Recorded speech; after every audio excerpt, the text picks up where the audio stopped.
Hi ළමයි එන්න මගෙත් එක්ක සිම්පල් මේකප් එකක් දාන්න. මම මුලින්ම මගේ කොණ්ඩ බැඳ ගන්නවා. ඒ වගේම මම ෆේස් වොෂ් එකකින් මූණ හොඳට හොදගෙන ඉන්නේ. ඉතින් ඔයාලට පුළුවන් ක්ලෙන්ස් එකක් හරි ෆේස් වොෂ් එකක් හරි පාවිච්චි කරලා ඔයාගේ මූණ හොඳට හොද ගන්න.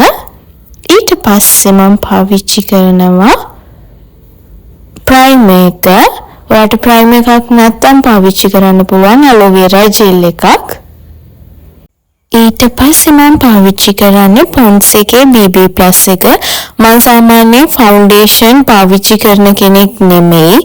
මම ඕක තමයි හැමතැනටම ගාගෙන යන්නේ. ඕක නැත්තම් ජැනට් එකේ BB+ එක තියෙන්නේ. අන්න ඒක තමයි මම ඕක නැති වුණොත් ගාගෙන යන්නේ. ඉතින් ඔය දෙකෙන් එකක් තමයි අනිවාර්යෙන්ම මම මොන මේකප් එක කළත් ගාන්නේ. ඊට පස්සේ මම පාවිච්චි කරන්නේ වියානා එකේ කොම්පැක්ට් පවුඩර් එක. මම ඉස්සර නම් ඕවා එකක්වත් පාවිච්චි කරේ නෑ. BB+ එක පාවිච්චි කරා. ඊට පස්සේ අයිලයිනර් මේ වගේ ආවා. මේ දැන් දවස් ගානකට කලින් තමයි ඔය වියානා එකේ කොම්පැක්ට් පවුඩර් එක අරගත්තේ. ඉතින් දැන් ඒක යූස් කරනවා. නැත්නම් සාමාන්‍යයෙන් මම BB+ එක ගාලා තමයි අනිත් ඒවා පාවිච්චි කරන්නේ. ගන්නේ කොම්පැක්ට් පවුඩර් එකක්වත් පාවිච්චි කරන්නේ නැහැ. කොම්පැක්ට් පවුඩර් එකක්වත් ෆවුන්ඩේෂන් එකක්වත් පාවිච්චි කරන කෙනෙක් නෙමෙයි. වෙන රෝග ගතු වෙන්න ගන්නවා. ඊට පස්සේ මම කරන්නේ අයිබ්‍රෝ එක ඇඳ ගන්නවා. මොකද මගේ එක පැත්තක අයිබ්‍රෝ එකේ පොඩි හිඩසක් තියෙනවා. හිඩසක් කියන්නේ බලක් වගේ තියෙනවා. ඉතින් මම චුට්ටක් ඔය හැරිලියට යනකොට ඒක ඇඳගෙන තමයි යන්නේ.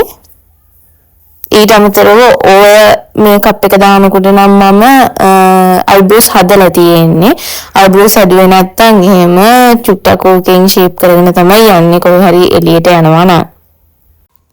ඊට පස්සේ ඇහැ උඩට අයි ෂැඩෝ පැලට් එකක් මගේ ළඟ නැහැ. මම ඒක පාවිච්චි කරන්නේ නැති නිසා ගන්නෙත් නැහැ. මොකක් හරි ඒ කියන්නේ ගන්න ඕනේ වගේ හිතුනොත් ලිප්ස්ටික් එක ගන්නවා. මම සාමාන්‍යයෙන් එළියට යනකොට අයි ෂැඩෝ පාවිච්චි කරන කෙනෙක් නෙමෙයි. ඔය නිකන් හිතුනොත් ආසාවට ගාගෙන යනවා චුට්ටක්. ඉතින් එතකොට පාවිච්චි කරන්නේ ලිප්ස්ටික් එකක්. ඊළඟට බ්ලෂර්ස්. මම බ්ලෂර්ස් පාවිච්චි කරන්නේත් නැහැ. ඉස්සරම වැටෙන කාලේ වියාන එකක් පාවිච්චි කරා. දැන් ඒක පාවිච්චි කරන්නේ නැහැ. දැන් ලිප්ස්ටික් තමයි ඒක වෙනුවටත් පාවිච්චි කරන්නේ. ඊට පස්සේ මම ගන්නවා ලිප් ලයින් එක. ඕක දුඹුරු පාට එකක්. අය මම මෙරුන් පාට එකක් තියෙනවා. ඒ දෙක තමයි කලින්ම මම ගාගෙන යන්නේ. ඊට පස්සේ මම ගන්නවා මගේ ලිප්ස්ටික් එක. මට ලිප්ස්ටික් ගොඩක් නැහැ. චුට්ටයි තියෙන්නේ. ඒකෙවත් මම දෙකයි පාවිච්චි කරන්නේ. අනික එකක්වත් පාවිච්චි කරන්නේ නැහැ. මම මේ පාටවල වලට දැන් වැඩි කැමති නැහැ. එක එක කටවල වලට එක එක ආසාවල් වෙනවනේ. එතකොට ඔය එක එක පාටවල් ගන්නවා.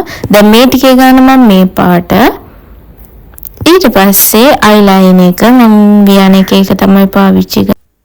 ඉතින් මම අයිලයින් එක අඳින්නේ ඔහොමයි එක එක විදිහට අඳිනවා. මම මේක හොයාගත්තේ ළඟදී. නැත්තම් මම නිකන් උඩින් ඉරක් අඳගෙන ගියා විතරයි. දැන් තමයි අර චුට්ටක් මේ අගින් චුට්ටක් තියලා අඳින්නේ. මම ඊළඟට පාවිච්චි කරන්නේ වියානා එකේ සෙටින් ස්ප්‍රේ එක. මම ඕකත් මේ ළඟදී ගත්තේ. ඕකත් දෙපාරක් වගේ තමයි පාවිච්චි කරලා තියෙන්නේ. දැන් ඉතින් මේකප් එක කරලා ඉවරයි. දැන් තියෙන්නේ කොණ්ඩේ හදාගන්න. ඉතින් මේක තමයි ෆයිනල් ලුක් එක. ඔයාට හොඳයි ලස්සනයි කියලා හිතෙනවා නම් ලයික් එකක් කමෙන්ට් එකක් දාන්න අමතක කරන්න එපා. එහෙනම් අපි ඊළඟ වීඩියෝ එකකින් හම්බෙමු. බයි.